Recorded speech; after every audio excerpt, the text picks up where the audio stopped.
Vamos a dar inicio a nuestro análisis de este 16 de octubre del año 2013. En el marco internacional, la noticia que parece más interesante a comentar es la evolución de la economía en Venezuela. Si se recuerda, en nuestros análisis de la época del proceso electoral venezolano, decíamos que a Capriles no le convenía ganar las elecciones porque la situación económica de Venezuela estaba totalmente inestable y con signos muy marcados de una crisis que estaba por precipitarse. Desde luego, Nicolás Maduro negaba esto y el propio Capriles quedó en cierto momento envuelto en esta visión de las cosas y estaba convencido de que había que presionar a Maduro para que éste desconociera la elección y se reconociera a Capriles. Afortunadamente el asunto no sucedió y los últimos informes que han estado apareciendo en los medios de comunicación indican fuera de toda duda que la crisis derivada del mal uso de los recursos por parte del gobierno bolivariano de Hugo Chávez, pues están ahora cayendo como cascada de piedras sobre la figura de Nicolás Maduro, que es a quien responsabiliza la sociedad venezolana de lo que está pasando. En realidad Maduro no es responsable de esto. Sin duda, su propia impericia en el manejo de algunos asuntos los deteriora más, pero la situación fue creada por el gobierno de Hugo Chávez. Fue este gobierno el que, manejando los inmensos recursos que el petróleo le dejó a Venezuela en el periodo en el que los precios petroleros se fueron a las nubes, en ese momento, con esos recursos que eran cantidades inimaginables de dólares que estaban soportando la economía de Venezuela, Hugo Chávez, en lugar de invertir estos recursos para mantenimiento, en primer lugar, de la planta explotadora del petróleo, en segundo lugar, el activar dentro del país toda una serie de actividades económicas vinculadas sobre todo con la agricultura y con el comercio, que eran indispensables alinear para tener un buen resultado desde la óptica de el gobierno. Chávez, en lugar de esto, los recursos que tenía los invirtió en apoyar al gobierno de Nicaragua, en apoyar al gobierno de Cuba, en apoyar al gobierno de Evo Morales, y todo esto, en el momento mismo de los hechos, pues parecía que en nada afectaría a los venezolanos. La última referencia de la crisis de Cuba, publicada en el periódico El País, que es un periódico que está muy lejos de ser considerado antagonista del régimen de Fidel Castro, la nota dice que la crisis económica que se está produciendo en Venezuela va a romper la unidad del chavismo. Han comenzado las grandes críticas dentro del gabinete de Nicolás Maduro y las críticas muy agudas van en el sentido de que se debieron haber previsto muchas de estas deficiencias y que Maduro no no le prestó ni importancia a los síntomas que se estaban generando en la economía, ni por otro lado pareció considerar importante el reunirse con los expertos en el tema y tratar de establecer una línea de salida. Hoy Nicolás Maduro está tomando la misma actitud que en su momento manejó Hugo Chávez. La culpa de todo la tienen los Estados Unidos y Estados Unidos es el que tiene que pagar por estas villanías. Esto lleva a Nicolás Maduro a expulsar del territorio de Venezuela a representantes del gobierno norteamericano por considerar que ellos son los causantes de los signos evidentes del fracaso económico del chavismo, buscando de esta manera quitar de encima la atención de los ciudadanos que comienzan a reclamar cada vez más airadamente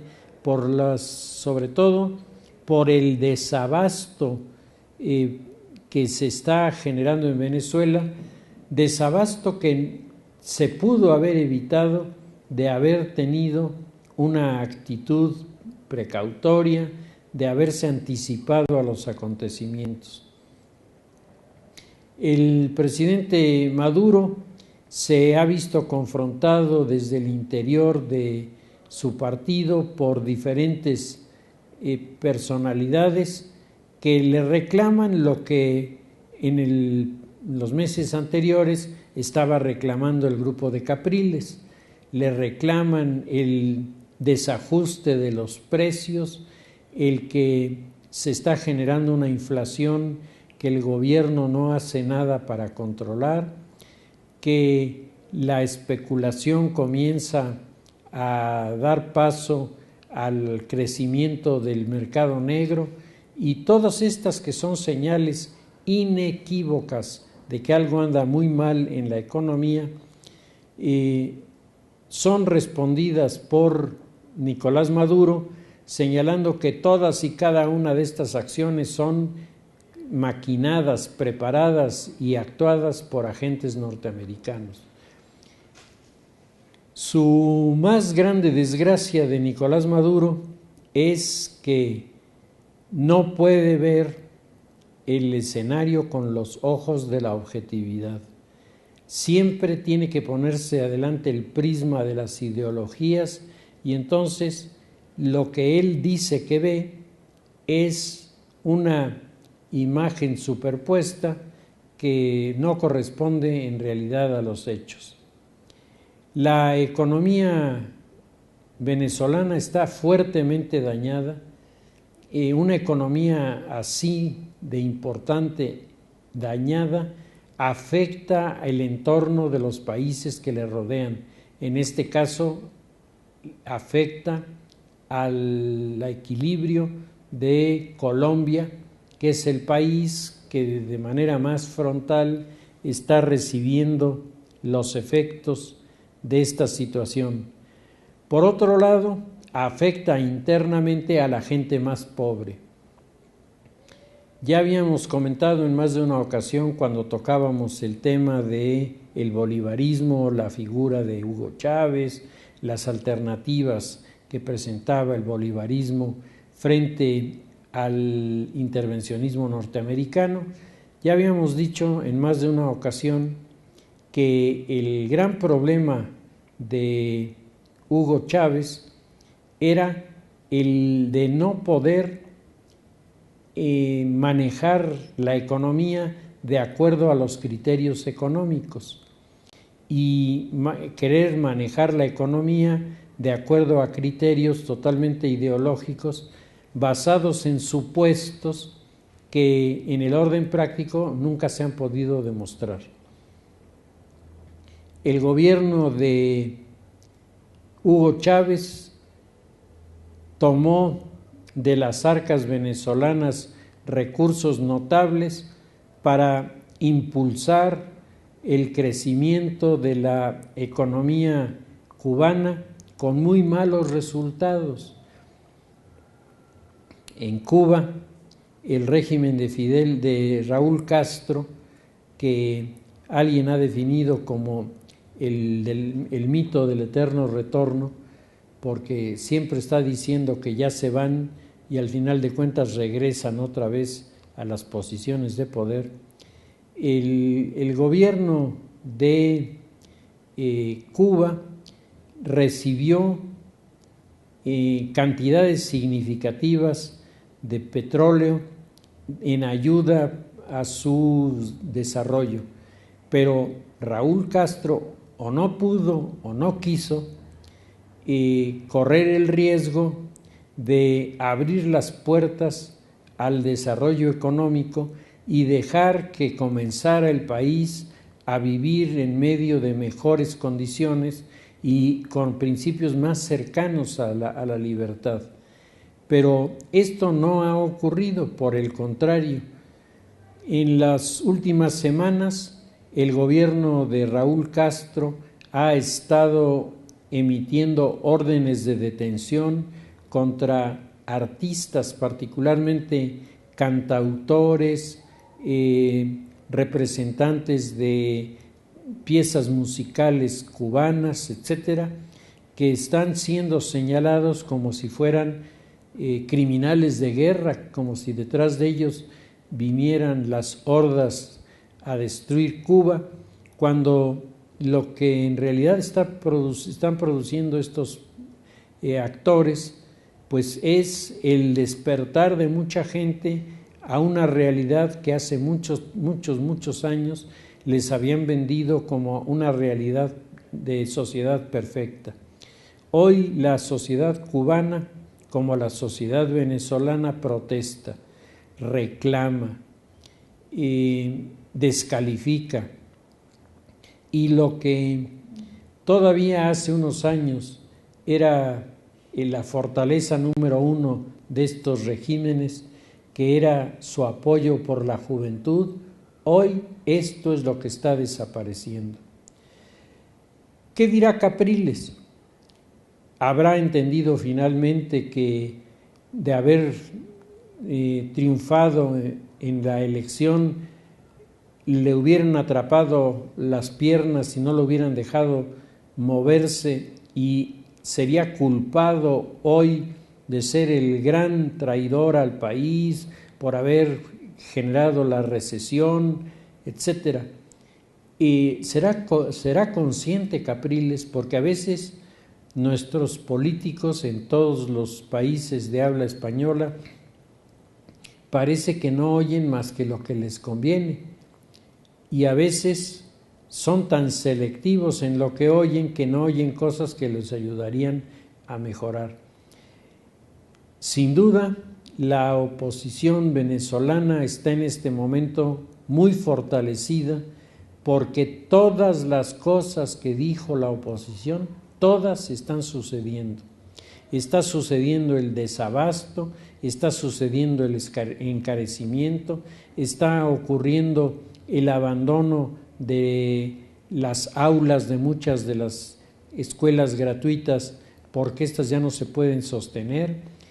Y si uno va sumando de poquito en poquito, el problema de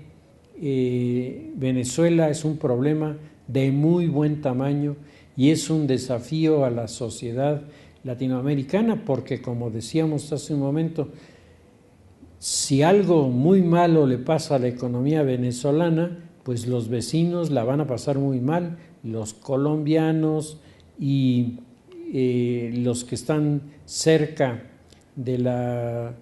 frontera con las Guayanas. Estos son territorios que van a sufrir mucho las consecuencias de lo que le está pasando a la economía venezolana. ¿Cómo remediar el problema? Bueno, yo creo que si Capriles tiene realmente la esperanza de ser electo presidente, uno de los caminos, no más fácil, pero uno de los caminos accesibles para alcanzar este propósito, pues es simplemente tomar la responsabilidad de plantear una solución económica viable, intermedia y alternativa, es decir, una solución que pueda comprar el mayor número de los habitantes de Venezuela, porque si la solución que se intenta no está identificada con los habitantes, va a pasar lo que le pasó a Nicolás Maduro. En el momento en el que quiere apoyarse en la sociedad no solo no lo apoya, la sociedad le machuca los dedos y le protesta y le reclama y le dice que cómo es posible que se esté manejando la economía con tanta irresponsabilidad. El otro tema a comentar muy rápido en las cuestiones internacionales, decíamos, es el tema del Brasil. Son dos temas sudamericanos, el tema de el desastre de la economía cubana, venezolana y sus consecuencias sobre el área, y el otro tema, pues es el planteamiento de una situación muy peculiar en Brasil. Brasil ha tenido con Dilma Rousseff 2 gobiernos consecutivos de la extrema izquierda. Comenzó con el gobierno de Lula da Silva, que a lo largo de su desempeño mostró 2 cosas. Primero, que había llegado a la conclusión de que la única salida de la economía brasileña sin generar un desastre era el aceptar el modelo de las reglas del mercado en la perspectiva liberal, y que de oponerse a este planteamiento, pues las consecuencias serían verdaderamente demoledoras en su contra. Pero al mismo tiempo, el régimen de Lula da Silva se va a caracterizar por grandes escándalos de corrupción. Figuras que en el marco de las ideologías de la Guerra Fría, los guerrilleros que asaltaban, que tenían desafíos con la policía, llevados a puestos de gobierno, algunos de ellos, porque no son todos, pero algunos de ellos perdieron el piso y se convirtieron en corruptos de pies a cabeza. Uno de los tentáculos más graves de la corrupción en Brasil es la policía. Las policías en el Brasil están coludidas, muchas de ellas, muchas de las corporaciones, desde sus jefes hasta los últimos de los policías, están ligados a los grupos de las mafias que operan en las favelas. Aquí se ha hecho un gran escándalo, y no deja de tener razón, protestando porque la lucha contra el narcotráfico ha llevado a la sociedad civil de repente a quedar como carne del sándwich en medio de las 2 fuerzas contendientes. Bueno, en el Brasil el asunto es mucho más grave, porque los policías casi están al servicio del crimen organizado, porque reciben dinero para corromperlos, pero además reciben órdenes, reciben instrucciones, y de esta manera los mandos policíacos sanos, los mandos policíacos honestos, tropiezan en sus propias policías con actitudes y acciones que al final destituyen a los funcionarios buenos y dejan en los puestos a funcionarios cada vez más metidos en el tema de la corrupción. Dilma Rousseff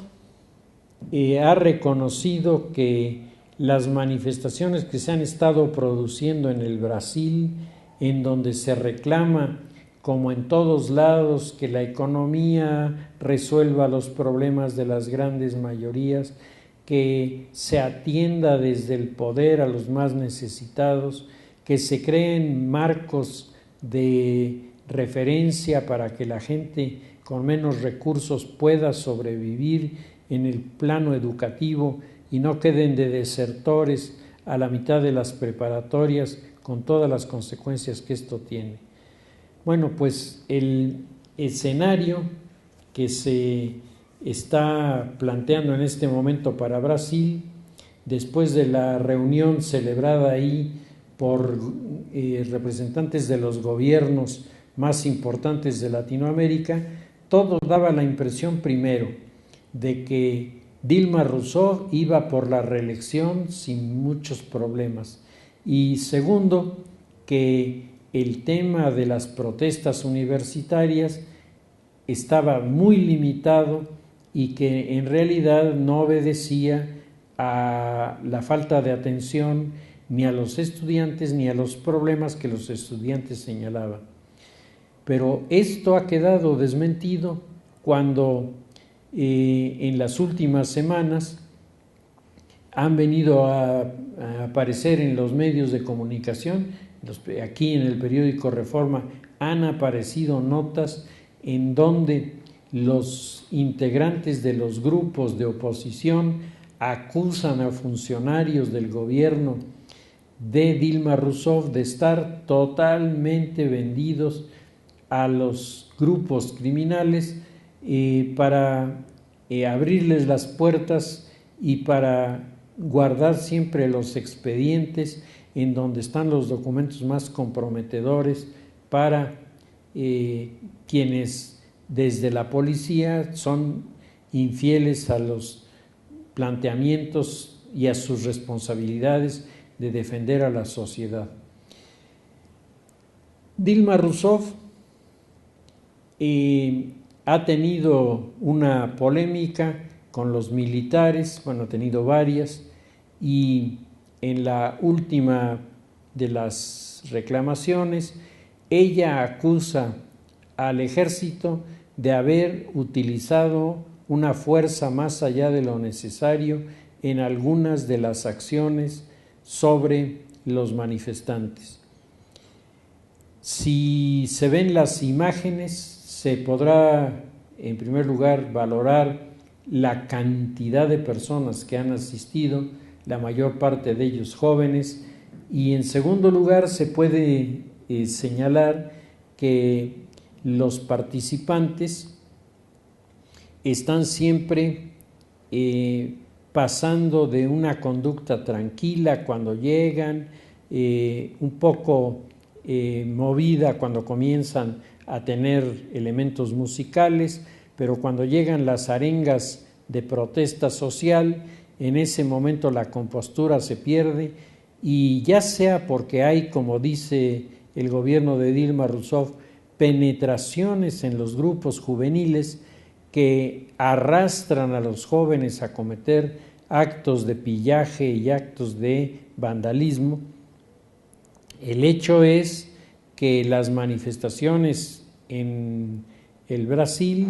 están poniendo de manifiesto algo que Dilma Rousseff ha estado negando permanentemente, que el gobierno no ha resuelto los problemas que la juventud había señalado y que están identificados con la corrupción. El gobierno dice haber resuelto el caso de los favelistas que estaban trabajando con los traficantes de droga. Hay una cantidad de operativos que se han hecho. Dilma Rousseff, después de que terminó la reunión internacional, metió los tanques de guerra dentro de las favelas, es decir, fue una acción durísima con la intención de acabar de una sola vez y para siempre con los líderes de estos movimientos. La cantidad de detenidos es altísima. Los guardias brasileños demostraron que no se andan por medianías. Cuando les dijeron que les dieran unos palos a los manifestantes no les costó mucho trabajo comenzar a implementarlo, y esto ha provocado que sectores de la izquierda medio anarquista que hay allá entre los jóvenes comiencen a presentar sus críticas contra Dilma Rousseff, acusando a Dilma Rousseff de haber vendido sus convicciones revolucionarias al haber aceptado toda una serie de recomendaciones que los organismos internacionales han hecho sobre la economía del Brasil. Y aquí, en el tema de la economía en Brasil, hay un punto marcadísimo de contradicción entre la situación de la economía brasileña, que a pesar de todos estos problemas es una economía estable, sólida y creciente, frente a la economía venezolana, que se está deteriorando de manera cada vez más importante. Todo esto, desde el punto de vista estratégico, nos dice que si las cosas no cambian de cómo se encuentran en este momento, será muy probable que el gobierno de Dilma Rousseff salga raspado por las críticas debido a que no se han logrado todos los éxitos que ella había prometido. Y en segundo lugar, habrá de parte de los electores la duda de si volver a mantener en el puesto a esta mujer que sin duda tiene su carisma, pero que en el orden práctico parece ser muy tortuosa y darle muchas vueltas a las cosas. Ya apareció la rival de Dilma Rousseff, es una seguidora de Dilma de hace algún tiempo, que se está independizando, se está identificando más con la vía socialdemócrata, y desde la socialdemocracia pretende mostrar las fallas de la economía brasileña atribuibles a la exguerrillera Dilma Rousseff, y de esta manera abrir las posibilidades de cambios significativos en algunos de los puestos del gabinete y romper con algunos candados que la administración actual ha impuesto sobre determinados productos. En fin, hay toda una serie de expectativas para decirle a Dilma Rousseff que el encanto que ella produjo para llegar a la presidencia, ese encanto ya desapareció. Dilma Rousseff es víctima de este proceso de la posmodernidad en el que las figuras que asumen liderazgos se desgastan de manera rapidísima, porque muchos de los factores que se mueven a su alrededor y muchos de los actores que se mueven a su alrededor y en ocasiones están vinculados con estas figuras, pues resulta que están descalificados hoy porque se puede probar su filiación con las mafias, con los grupos criminales, con los traficantes, con los tratantes de blancas, y con todo esto el escenario para los brasileños se vuelve inquietante por las declaraciones y las opiniones, pero mucho más tranquilo que el escenario venezolano. Es muy probable que veamos en poco tiempo un proceso electoral en donde una de dos, Dilma Rousseff recupera la personalidad que ha perdido y asume con toda la fuerza la responsabilidad de cambiar las cosas, sobre todo en las relaciones de los aparatos policíacos con el crimen, o dos, aparece la nueva opositora ganándole el puesto a Dilma Rousseff, y entonces vamos a encontrarnos ahí con una segunda etapa de un gobierno de mujeres en Brasil, en donde la actual competidora no es enemiga de Dilma Rousseff, De hecho, tuvieron una relación de amistad que no se ha roto, pero políticamente da la impresión de que la línea socialdemócrata quiere meterse en serio para dejar una huella marcada desde el Brasil que atraiga a la izquierda y que al mismo tiempo le dé posibilidades de acercamiento con los sectores empresariales. Si atendemos a los temas de la política nacional,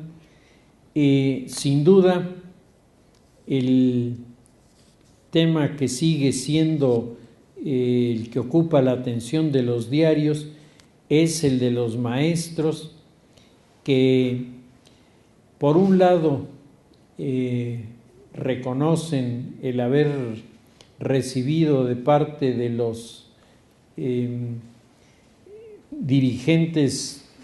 políticos los recursos para compensar sus gastos, y por otro lado declaran que van a mantener de todas maneras la presión en la Ciudad de México. Es decir, que el secretario de Gobernación, Osorio Chong, que hizo un acuerdo que es sumamente discutible a los principales promotores de las manifestaciones, de el no ir a las clases, los que llevan meses sin presentarse a clases, son premiados y ahora se les paga un bono a través del cual se les repone el dinero como si hubieran cubierto todas sus clases, sin importar un rábano a la Secretaría de Gobernación qué va a pasar con los chiquillos que están en estas aulas a donde los maestros no se presentan. Por ahí uno de los caricaturistas dice que tenemos muy poca imaginación los que nos preguntamos qué van a hacer estos chiquillos, y dice el caricaturista: elemental, señores, van a ser maestros. Dice, porque si ya quedó comprobado que los maestros no tienen que dar clases, pues sensacional, porque entonces cualquiera puede levantar la mano y decir que quiere que le den, no importa qué plaza educativa, porque al final si no va no pasa nada y de todas maneras le van a dar su dinero. Por otro lado, el secretario de Gobernación ha enredado las cosas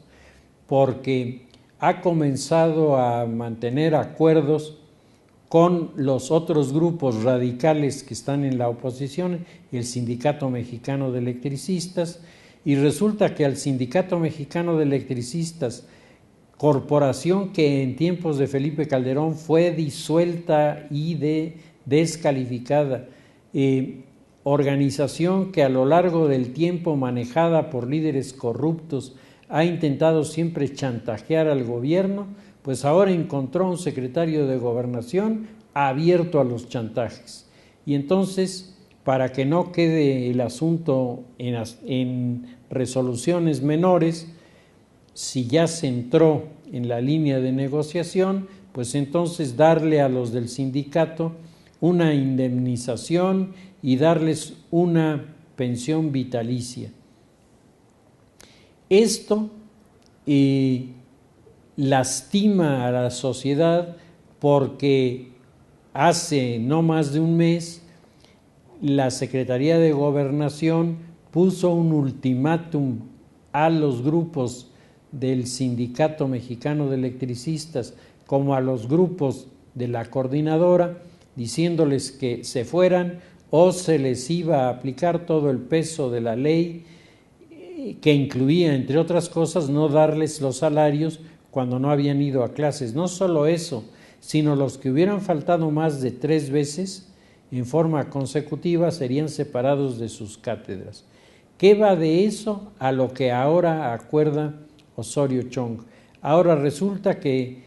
en primer lugar, les van a remunerar todo el tiempo que no le invirtieron en la educación y además los van a premiar con toda una serie de prebendas al interior del sindicato y al Sindicato Mexicano de Electricistas, con el cual ni siquiera había que negociar porque ya no existe, teóricamente está disuelto, pues ahora le vuelve a dar personalidad jurídica y después de darle personalidad jurídica le pone en las manos un dinero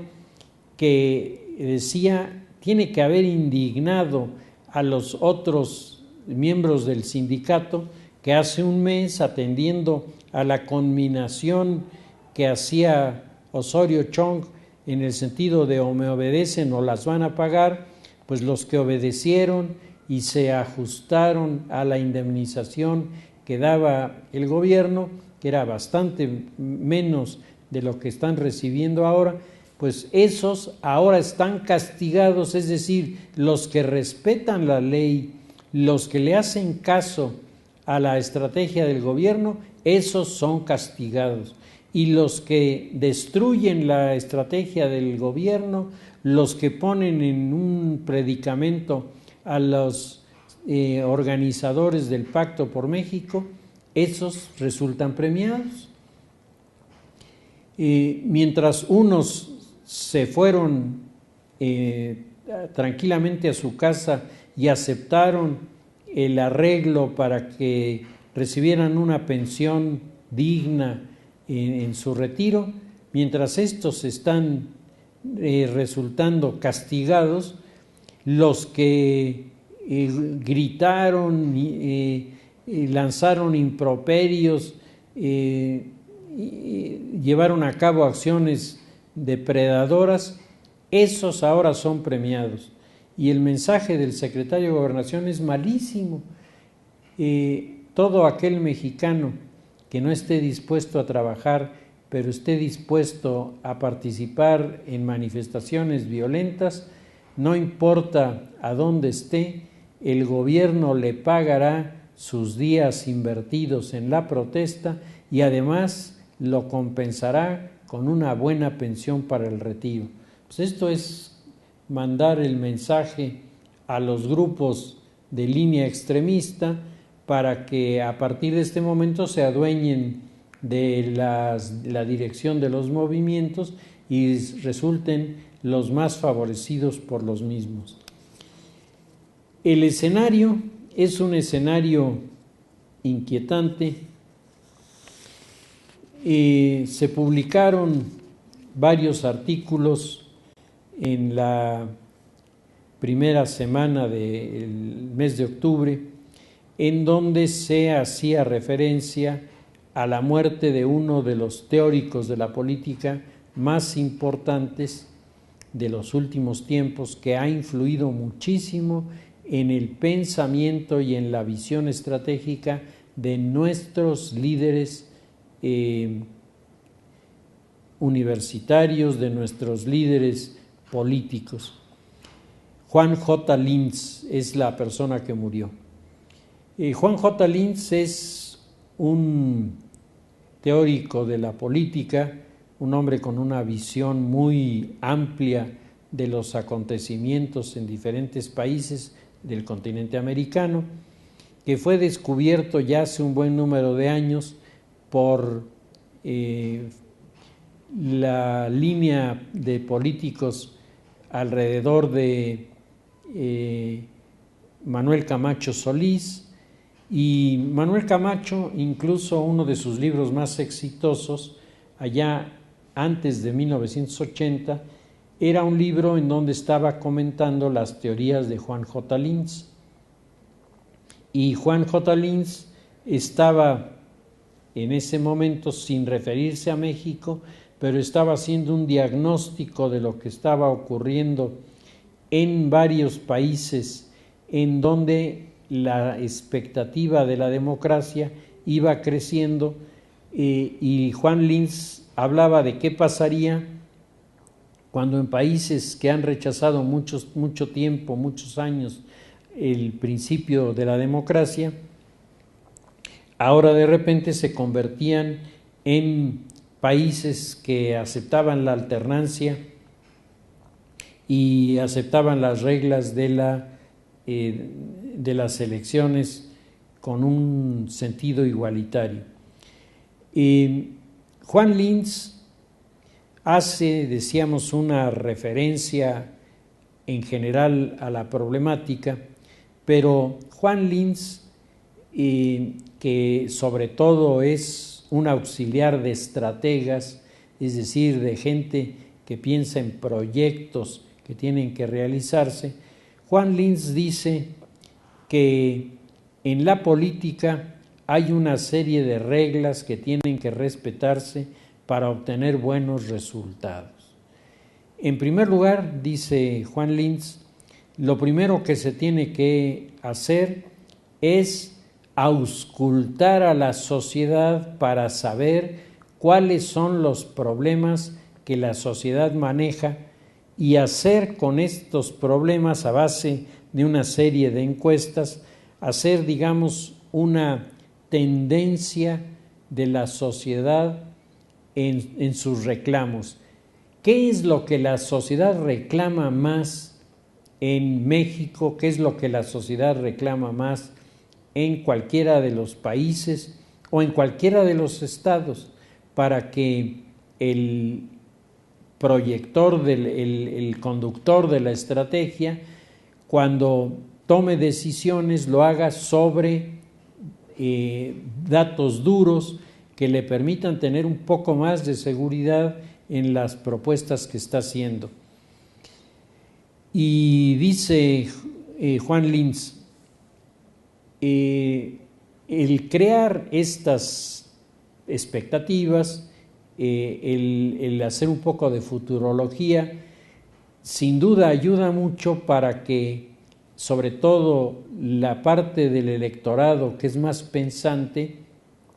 sea atraída por ideas muy objetivas, por ideas muy propositivas, por ideas que van convenciendo a la sociedad de que este camino que se está proponiendo es el más afín y el más cercano a lo que se está buscando. Esto es, dice Linz, el primer paso elemental, pero luego tienen que irse agregando a estas primeras visiones toda una serie de recomendaciones para mover la realidad en un determinado sentido. Y aquí, dice Juan Linz, hay un fenómeno que se llama timing, es decir, la percepción del momento adecuado, cuándo hacer esto o cuándo hacer aquello, porque la mejor de las medidas se vuelve nula y a veces contraproducente cuando no se emplea en el momento adecuado. Y la estrategia política más elemental, dice Juan Linz, le tiene que enseñar a los políticos que no se debe uno meter en una batalla antes de haber resuelto la batalla anterior. Todas las batallas que ustedes quieran, una por una. Dice Juan Linz, el gran error de los políticos latinoamericanos es creer que para ellos no funciona el timing y que pueden de manera arbitraria decir, pues ahora me voy a enfrentar a 4 o 5 al mismo tiempo. Dice, y eso acaba normalmente con desastres y con situaciones de tensión social muy graves. Pues bien, el diagnóstico que hacen los lectores de Linz sobre el régimen de Enrique Peña Nieto es que a Peña Nieto le está pasando lo del ejemplo malo que pone Juan Linz, es decir, el político que le falla el timing y que se mete en 5 temas al mismo tiempo, temas de una gran profundidad, de una gran complejidad, y en donde no ha habido una respuesta unánime de apoyo al presidente, porque si el presidente hubiera presentado el menú de su agenda y el menú de su agenda hubiera sido palomeado a favor por los partidos y en la calle no hubiera habido manifestaciones de protesta, evidentemente la situación en este momento para Peña Nieto no sería de presión y de angustia y de incertidumbre, sería lo contrario, sería el reconocimiento, la consolidación de su figura, la presentación del presidente como un hombre exitoso en la política. Es decir, hacer las cosas bien tiene sus ventajas, le da a los políticos toda una serie de recursos que le permiten enfrentar los tiempos malos. Pero a Peña Nieto, antes de que pase un año, porque todavía no tiene un año de haber tomado posesión, antes de que pase un año, se encuentra desafiado por los sectores radicales del área de los estudiantes, por los sectores radicales del área del magisterio en el sector universitario, y todo esto, al final de cuentas, se traduce en que la figura del presidente pierde la credibilidad y la respetabilidad, y eso no se va a poder recuperar de manera muy sencilla. El presidente no puede estar peleando en varios frentes al mismo tiempo.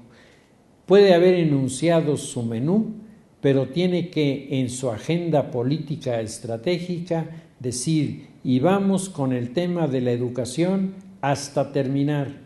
Y después de que terminemos con el de la educación, vamos con, y luego vamos con el de los energéticos, y luego vamos con, pero a cada uno de los objetivos se le atiende con plenitud, se le atiende con el espíritu de resolver los problemas y se le atiende con el propósito de dejar cerrado el expediente. Y pues llevamos 10 meses y en los 10 meses el Pacto por México ha dado tumbos para arriba, tumbos para abajo, tumbos para los lados. El hecho es que no se ha podido consolidar plenamente el modelo, aunque han comenzado a aparecer por ahí aliados, sectores empresariales interesados, y en lugar de que la presidencia vuelque sus esfuerzos para sumar a todos estos e ir conquistando dentro de la sociedad la opinión de que lo que se está proponiendo en el área educativa es lo correcto, en lugar de eso se compra otro pleito y se dice, y ahora vamos con la reforma energética, y brinca Cuauhtémoc Cárdenas porque el presidente tuvo la osadía de haber mencionado a su papá, a don Lázaro Cárdenas, cuando habló de la expropiación petrolera y de lo que significó esto para los mexicanos. El problema del desacuerdo del ingeniero Cuauhtémoc Cárdenas al proyecto de la presidencia se puede poner sobre la mesa, se puede debatir, se puede discutir, es decir, tiene argumentos, tiene alguna perspectiva que resulta interesante frente a lo que propone el presidente, pero no es la visión de Cuauhtémoc Cárdenas la que va a definir esto, sino una vez más son los sindicatos que están en la calle los que dicen que van a resolver el problema. Y entonces el presidente, que no acaba de resolver el problema educativo porque ya se le salió a la calle, está enfrentando otro desafío que es el del área energética y se le van a salir a la calle y lo van a poner en un predicamento todavía mayor. Y por si fuera poco, pues se abre la perspectiva de la reforma política, estamos atrapados en el avispero de la reforma fiscal. Y si Juan Linz viviera, seguramente diría, esta estrategia política está mal diseñada porque no se respetó el timing y el timing suponía acaba primero con el tema educativo, acaba con las protestas del Sindicato Mexicano de Electricistas, resuelve el problema de los normalistas en Michoacán, asume la dirección de la estrategia de sumar a todos para hacer crecer a nuestro país y convoca a la unidad, y con esto comenzamos a cerrar el primero de los capítulos. Esto diría Juan Linz, solo que desafortunadamente se ve que el grupo del presidente, y no solo el presidente, no son muy afectos a estas lecturas, y por eso les está sucediendo lo que les está sucediendo, de encontrarse con una crítica feroz de desacuerdo con las modificaciones que se pretenden hacer con las reformas de todo tipo en nuestro país, y esto vuelve una vez más a presentarnos el esquema de una nación que no acaba todavía de seguir los pasos tranquilos y de comunicación de la democracia en acción, sino sigue siendo un país autoritario en donde las cosas se piensa que se pueden meter con calzador y sacar los resultados sin consultar a los demás. El escenario se ha vuelto crítico, intenso, descalificador, escéptico. Vamos a ver finalmente cómo lo resuelve esto el secretario de Gobernación y el presidente de la República. Si les parece, dejamos nuestro tema allí y seguiremos dentro de 8 días.